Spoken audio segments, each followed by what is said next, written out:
Assalamualaikum warahmatullahi wabarakatuh dan salam sejahtera. Yang dihormati Tuan Pengerusi Majlis Barisan Hakim yang arif lagi bijaksana, guru-guru serta rakan-rakan yang saya kasihi sekalian. Pada pagi yang penuh bermakna ini, saya berdiri hadapan hadirin untuk menyampaikan pidato yang bertajuk Bersama Membina Negara Bangsa. Hadirin yang dihormati, apakah yang dimaksudkan dengan negara bangsa? Negara bangsa ialah sebuah negara yang rakyatnya hidup dalam keadaan aman, bersatu padu dan mempunyai semangat cinta akan tanah air. Walaupun kita terdiri daripada pelbagai kaum, agama dan budaya, kita tetap berdiri di bawah satu bendera yang sama, iaitu Jalur Gemilang. Persoalannya, mengapa kita perlu bersama-sama membina negara bangsa? Pertama, kita perlu memupuk semangat perpaduan. Perpaduan merupakan asas kekuatan sesebuah negara.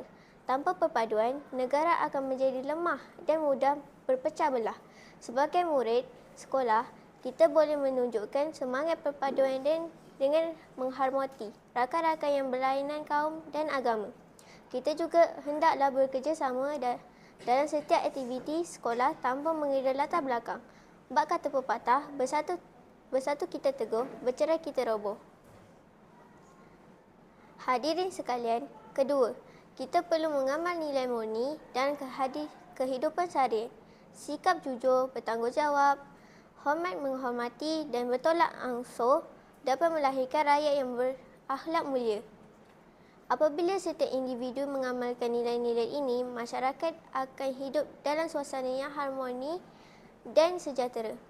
Sesungguhnya, perbinaan negara bangsa bukan hanya bertanggungjawab pemimpin, malah bertanggungjawab setiap rakyat termasuk kita sebagai generasi muda. Selain itu, kita juga menuntut ilmu dengan bersungguh-sungguh. Ilmu ialah senjata yang paling berharga dan membangunkan negara. Murid yang rajin belajar hari ini akan menjadi doktor, jurutera, guru, saintis dan pemimpin pada masa hadapan. Oleh itu, kita hendaklah menggunakan peluang belajar yang diberikan dengan sebaik-baiknya demi kemajuan diri, keluarga dan negara.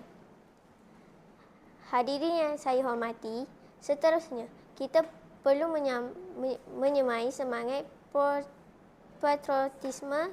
Kita hendaklah mengenali sejarah dan menghargai pengorbanan para pejuang yang telah berjuang demi kemerdekaan tanah air. Sebagai rakyat Malaysia, kita mesti berbangga dan dengan entiti negara kita serta sentiasa berjaga nama baik Malaysia di mana sahaja kita berada.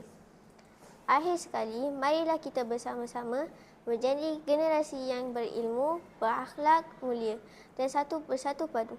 Janganlah kita menjadi rakyat hanya menunggu perubahan, sebaliknya. Jadilah rakyat yang mencipta perubahan. Walaupun usia kita masih muda, sumbangan yang kecil mampu memberikan impak yang besar kepada negara. Sebelum saya mengakhiri pidato ini, izinkan saya menegaskan bahawa pembinaan negara bangsa memerlukan kerjasama yang semua pihak.